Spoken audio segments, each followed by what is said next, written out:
በመጀመሪያ ደረጃ ሀይሚ የማንንም ምክር የማንንም ነገር ሰምተሽ ብሩኬ ጋር መለያየት አለብሽ ብዬ እኔ አላምንም። ለምን ብሩኬ ላንቺ ብሎ ዋጋ እየከፈለ ላንቺ ብሎ ስንት እየተረገጠ ላንቺ ብሎ ስንት እየተሰደበ መስማማት አለባችሁ። ለምን እሷ ህዩ የምትፈልገው ይህን ነው፣ እናንተ እንድትለያዩ፣ እናንተ ህይወታችሁ ምስቅልቅል እንዲል ነው አይደለም እየሰራች ያለችው።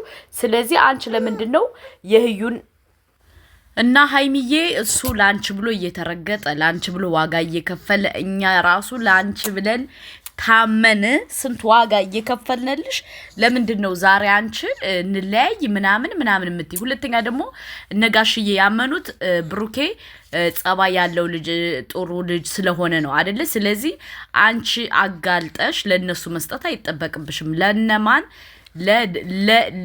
ለደምቃለች እነደመቁ የሚፈልጉት ይሄን ነው። ምክንያቱም አንቺ ብሩኬንና አንቺን አለያይተው የራሷን ላይፍ የራሷን ኑሮ የራሷን ስራና ሴራ ልታከናውኑብሽ መንገድ እየሰጥሻት ነው ማለት ነው።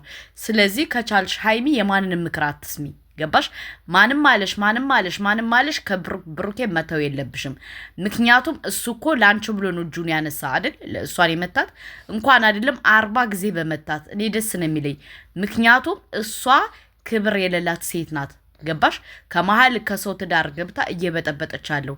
ስለዚህ ብሩኬ ምን ያርግ? ብሩኬ እስኪ በሱ ቦታ ሆናችሁ ሰቡት። ምክንያቱም አንድ ሰው መጥቶ ፈጃ አኪዳ አይ ልጁ ያንተ ነው ብሎ ቢላችሁ እናንተ ትፈልጋላችሁ? አትፈልጉም። ስለዚህ ብሩኬ አንድ አይደለም 44 ቢመታት ትክክል ነው። ያጠፋው ስህተት የለም። ምክንያቱም መጣችበት እንጂ አልሄደባትም። ገባችሁ? ህዩ መጣችበት፣ አለቀ ደቀቀ። ስለዚህ ምንድነው መሆን ያለበት? ህዩ ቦታ መንገድ ጊዜ እየሰጣችኋት ነው። እናንተ እንደዚህ ስታረጉ እሷ መንገድ አገኘው እያለች እየተደሰተች ከዚህ በላይ ገና ብዙ ነገር ትሰራለች፣ እቅድም አላት። ስለዚህ አንቺ መታረቅ መጣላት የለብሽም። በተለይ ብሩኬን ገባሽ? እነጋሽዬ ደግሞ ያመኑት ምክንያት ኦፍኮርስ ታማኝ ነው። ለምን አያምኑትም? አመኑት። ታማኝ ነው፣ ደህና ልጅ ነው። በቃ እና ሀይሚ አትሳሳች። ምክንያቱም ማመን ያለብሽ ብሩኬንና ብሩኬን ብቻ ነው። ምክንያቱም ህዩ ውሸታም ናት። ልጁ የብሩኬ አይደለም። እሱ ደግሞ በደንብ ልቦና እያወቀ የእናንተን ህይወት የእናንተን እንትን ለማመሰቃቀል የመጣ ሰው ለምንድን ነው አንቺ አምነሽ ተመታሽ አልተመታሽ ለምን እንትን ትላለሽ? እሷ በአንቺ ቦታ ብትሆኝ ለአንቺ እንደዛ ልትቆረቆርም አትችልም። ምክንያቱም ሰልፍች ስለሆነሽ አንቺ መልካም ልብ ስላለሽ ነው እንደዛ ያዘንሽላት። ስለዚህ ሀይሚ ከብሩኬ ጋር አትለያይ፣ የማንንም ምክር አትስሚ። ገባሽ? ምክንያቱም መኖር ያለባችሁን እናንተ ሁለታችሁ እንጂ ማንም መጥቶ የዝባዝንኬ ስለነገረሽ ብቻ መስማት አይጠበቅብሽም። ምክንያቱም ሀይሚን ማለች ደመቁን ማመን የለብሽም። ደመቁ በጣም ተንኮለኛና ሴራና ስራ አሲዛ ነው የመጣሽው። ስለዚህ አንቺ ማመን የለብሽም። ምክንያቱም ልጅቱ ማናት? ልጅቱ ምንድናት? ለእኔ ህይወት ምንድን ነው ብለሽ ማሰብ አለብሽ። ልጅቱ በጣም ተንኮለኛ ልጅ ናት፣ ህዩ ማለት ነው። ሀይሚ ደግሞ ይህን ነገር ልታስተዊ በደንብ ግድ ይልሻል። ምክንያቱም አንድ ሰው አንድ እንትን ቤትሽን ትዳርሽን ሊያፈርስ እየጣረ አንቺ ቦታ ከከፈትሽለት ማናቱ ከአንቺ ጋር ነው ችግር ያለ ማለት ነው። ስለዚህ እሷን ማመን የለብሽም። እሷ የእናንተ መለያየት የእናንተን እንደዚህ መበጣጠስ ነው አይደል የምታየው። ስለዚህ እናንተ ለምንድን ነው የምታምኗት? አንቺ ሆነ ብሩክ የሆነ ለምንድን ነው የምታምኗት? ለምንድን ነው መንገድ እየሰጣችኋት ያለ? አሁን አዲስ የመጣው ልጅ ደግሞ እናንተን ለመለያየት ሴራና ስራ ይዞ ነው የመጣው። ሴራና ስራ። ምክንያቱም ከህዩ ጋር ተነጋግረው እያወሩ ቪዲዮ አለን ከኛ ደርሶናል። ከቪዲዮ ጀርባ ተነጋግረው እያወሩ ሁለቱ ደርሶናል። ስለዚህ እናንተ ለምንድን ነው እነሱን የምታምኗቸው? አንቺም ሆነ ብሩኬም ሆነ ማንንም ማመን የለባችሁም። ማንንም ማለት ነው። ምክንያቱም እየተደረገ ያለው ሴራውና ስራው በጣም የሚከብድ ነገር ስለሆነ በጣም ይከብዳል፣ በጣም ያማል፣ በጣም እንትን ይላል ማለት ነው። ይህ ነገር በደንብ አርጋችሁ ልታስቡበት ይገባል። ማንንም አትስሙ ስንላችሁ እኛ በምክንያት ነው። አንቺ ደግሞ አሁን እነጋሽዬን አሳምንልኝ እያልሽው ነው። እነጋሽዬን ሂዶ ማሳመን ብሩኬ አይጠበቅበትም። ምክንያቱም ሁለታችሁ መለያየት የለባችሁም። ለማን ብላችሁ ነው የምትለያዩ እንዴ? ላልሆነ ልጅ የእሱ ላልሆነ ልጅ ምን ብሎ ነው እሱ የሚያምነው? በጣም እኮ ነው የሚገርመው ያጀማ። ስለዚህ ሀይሚ ወደ ልቦናሽ ተመለሽ። ምክንያቱም የማይበላ እንጀራ ከምጣዱ ያስታውቃል ይላል የሀገሬ ሰው ሲተርት። እነሱ ደግሞ እንደዛ ሴራና ስራ ይዘው መጥተው እያወቅሽ ዛሬ እኔ እናንተ መለያየት አለብን ስትይ እኔ ራሱ ከፍቶኛል። ለምን መለያየት የለባችሁም ብለን እኛ እየተከራከርን እናንተ ደግሞ ይህን ነገር ሲጀምር ይህን ቪዲዮ ራሱ መስራት አልነበረብሽም ሀይሚ። እንለያይ ምናምን እነጋሽዬን አሳምንልኝ ብለሽ ቪዲዮ መስራት አይጠበቅብሽም። ለምን ካልሽ እኛ እንድትለያዩ ሳይሆን የምንፈልገው ከአንድ ላይ ሆናችሁ እንድትሰሩ ነው። አለቀ ደቀቀ። የህዩን አጀንዳ ይዘሽ መተሽ እንደዚህ ማለት አይጠበቅብሽም ለብሩኬ። ምክንያቱም ህዩ የምትፈልገው ይህን ስለሆነ እናንተን ለያይታ የራሷን ላይፍ የራሷን እንትን መኖር ስለምትፈልጋ እናንተ ደግሞ መንገድ እየሰጣችኋት ኢማጂን። እኔ ውዶቼ ማውራት አልችልም በደንብ እንትን እያመመኝ ነው ወላሂ።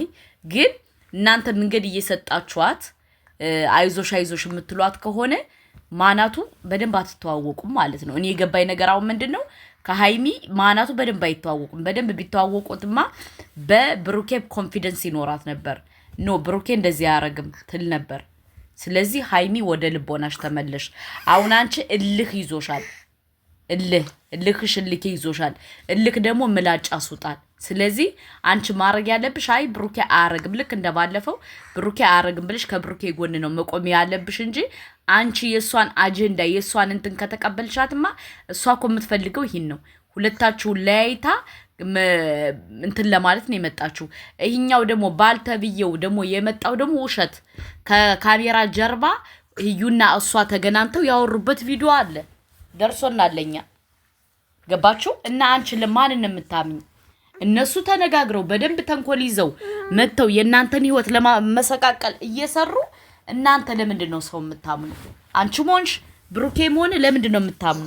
እነዚህ ልጆች እኮ በደንብ ተነጋግረው ነው የመጡ። ልጁን ህዩ ነው ያመጣችው።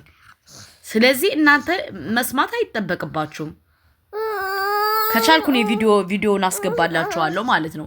ህዩና ልጁ እንትን ከካሜራ ጀርባ ያለውን እንትን ማለት ነው ቪዲዮ።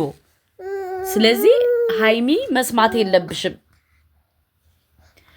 የማንንም ወሬ መስማት የለብሽም ሀይሚ ማለት ነው። እነሱ የሚፈልጉት ይህን ነው። አንቺ ወንሽ ብሩኬ ሆነ ማድረግ ያለባችሁ እናንተ ተመካክራችሁ ለቤተሰብ እንትን ብላችሁ ሽምግልናችሁን ጨርሱ።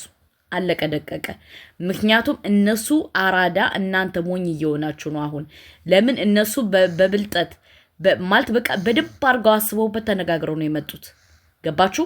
በእናንተ ስም ለመፈመስ ማለት ነው። እናንተ ታዲያ ሞኞች ናችሁ እንዴ?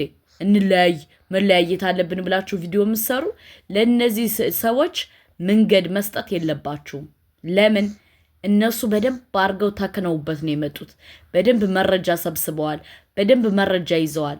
ገባችሁ? ለምን እናንተ የእነሱን አምናችሁ እንደምትለያዩ 100% እርግጠኛ ስለሆኑ ነው ይህን ሁሉ ሴራና ስራ እንትን እያሉ ያለ እያቀረቡ ያለ። ስለዚህ እናንተ ለምንድን ነው የምትሸወዱት?